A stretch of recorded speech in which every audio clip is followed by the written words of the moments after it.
Čau lidi, dneska tady máme Euro Truck Simulator 2. Když tak už, tak tady mám jenom tak rady od kámoše. Kam vlastně máme jet? Tam máš navigaci.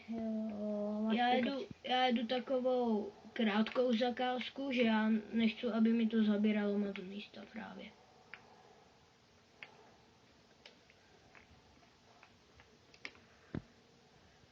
To je říct, takhle zastavovat na dálnici. Dobře, první sražka s vozidlem, kolik se ještě dočkat.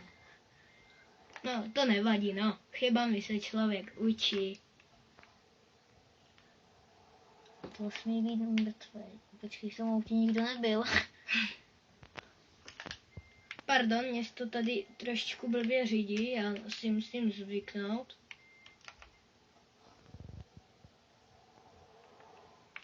No, i tak mám jako o trošičku, zdal se mi pomalej taháč, nevím jak ho zrychlit.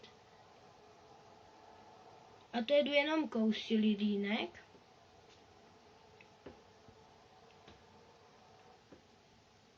Tady zatočit asi, že?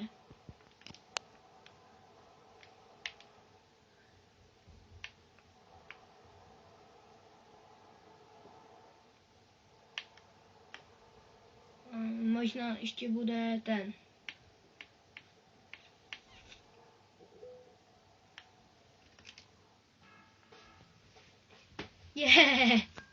Tak.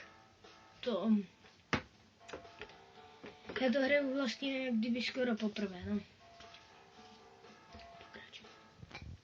Takže to by bylo asi teda všechno. Omlouvám se, že to bylo tak krátký, příště to bude delší, no nic, tak čus lidi.